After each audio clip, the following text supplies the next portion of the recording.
Okay. Thank you so much for joining me. As you know, today, huge news. The big, beautiful bill did pass the Senate, and now it's headed back over to your side, the House. Can you tell me your initial reaction when you heard the news this morning? Well, anger and disappointment, and because the bill that we sent over to the Senate was horrible. It was going to kick millions off of their health insurance. And the bill that came back from the Senate is worse. It kicks about an extra million people off their health insurance. It increases the deficit by an additional $1 trillion about. And so it's worse. And the House has the opportunity to say no. And so I am right now sitting in the Rules Committee. I'm one of four Democrats in the Rules Committee where the bill has to be heard. It is the only place where the House will hear the bill and debate the bill. I have been here all day debating the bill, and I will stay here as long as it takes because it's important that New Mexicans and Americans know what's in the bill and why it is so bad, right? The extra $1 million, the extra million people who are cut off. The fact that there was that extra debt, the fact that they are going to be cutting the funds that our rural hospitals need to survive got worse in the Senate. So I have been to the rural hospitals in my district. I've done a Save Our Rural Hospitals tour, and I have cried as I walked from those hospital doors to my car because I know that several of the hospitals I visited will go under if this bill passes. And when you lose a rural hospital, that community will slowly die because people want to be where they can go and get care if they're pregnant. They don't, they can't wait 3 hours if there's a complication. Mhm. You want to be where if you're having a stroke, you need to be in an emergency room like that.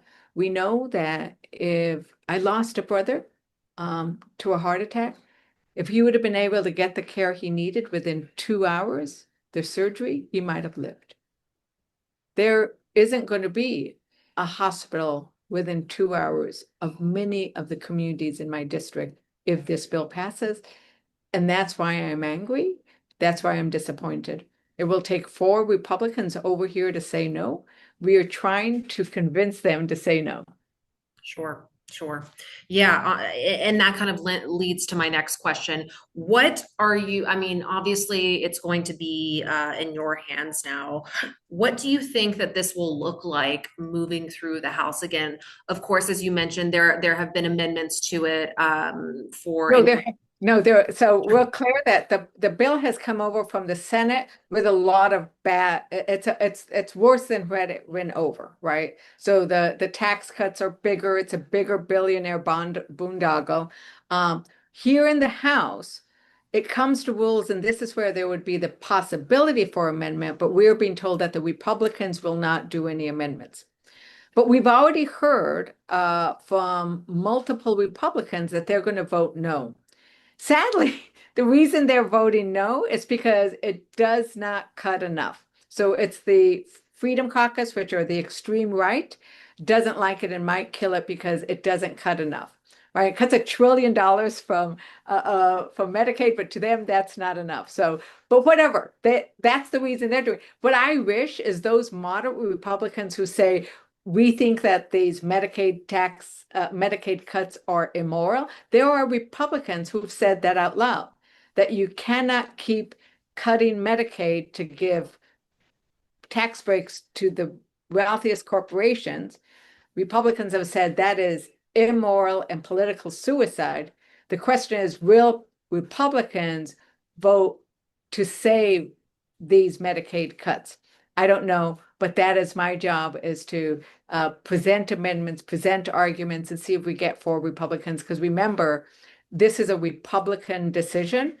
They don't need any Democrat votes to get it passed because it's a special process called reconciliation that lets them do it with just Republican votes. I will say we use this process too. Democrats have used the process, but let me tell you what Democrats did when it was our turn to do reconciliation, we provided that we could negotiate with drug companies. They're getting rid of that in theirs. We did lots of incentives so that we could have renewable energy, so we could bring down the cost of energy. They're doing the opposite. They're raising the cost of energy on Americans. So everything they are doing is the opposite of we did. We increased taxes on the wealthy. They are giving them a big tax break. There's two different perspectives of what Democrats were willing to do with their shot of reconciliation, what Republicans are willing to do with theirs. Sure, sure. You mentioned rural hospitals. I just actually did a piece yesterday on rural hospitals and the impact that this would have, especially in that sector of the state. Now, are there other aspects of this bill that, I mean, I'm sure there's other aspects that would impact New Mexicans, whether it's SNAP or RICA, other than Medicaid, which is a huge, huge part of these cuts, what other aspects and impacts do you think the state might see with this if it were to pass and be signed into law? So there are some of the parts of the bill that I'm in favor of. I am pleased that we did get the Radiation Exposure Compensation Act. We have been working with Senator Hawley on that for the last 2 years to get it done. He got that done.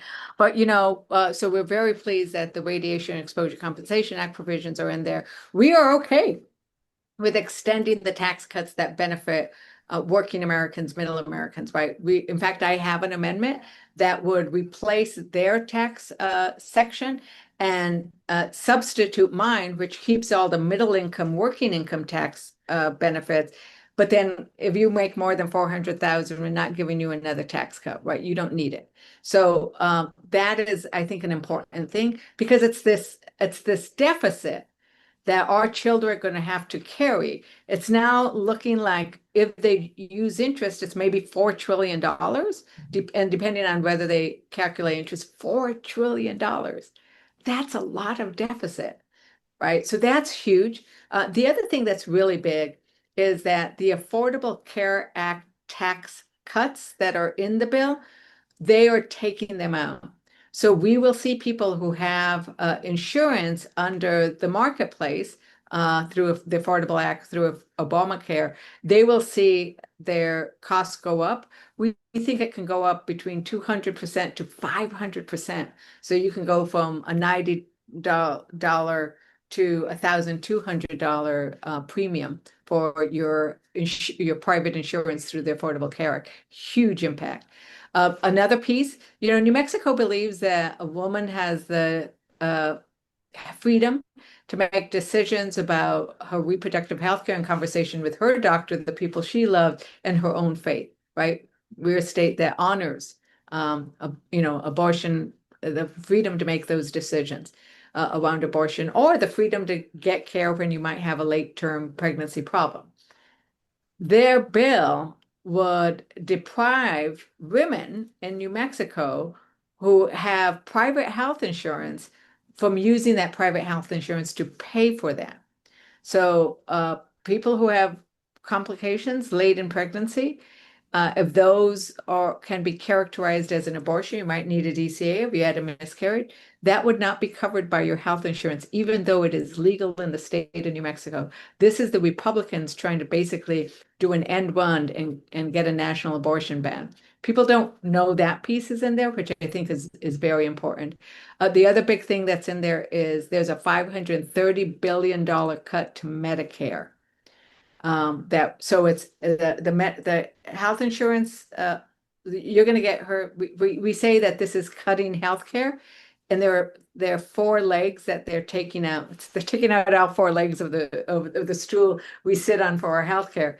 Medicare cut $500 billion, Medicaid cut $1 trillion, women's reproductive health care, and then the Affordable Care Act premiums will go up. So all four aspects of what people use for health insurance are getting hit hard in this bill. Sure.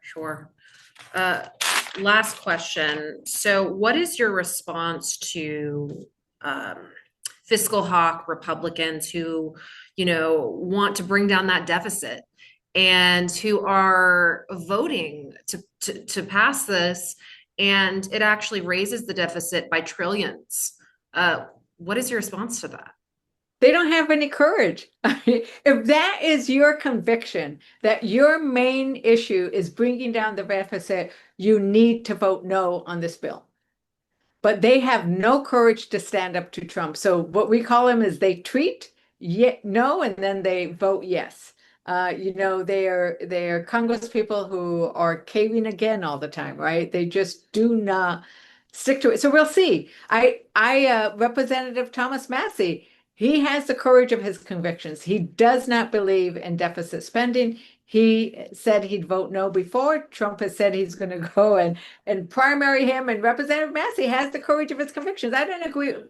Representative Massey and I are good friends on different issues. We work on slaughterhouse issues together, would you believe? But he's on the other side of the political ideological spectrum. I admire his conviction that he stands. He has the courage to vote his convictions. We'll see if the other Freedom Caucus members do, because they know this bill increases the deficit. Are they going to lie to themselves and vote yes anyway because they're afraid of Trump? So this is a lot of what this is about, is they are afraid of Trump. But remember, Elon Musk, the world's richest man, has now said, if you believe that there shouldn't be deficit spending and you vote for this bill, I'm going to primary you. So where do they sit, right?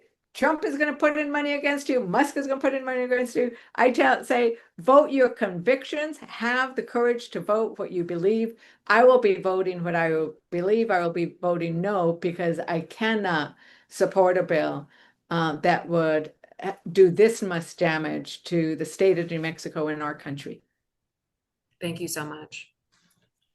Thank you. Let me finish this recording.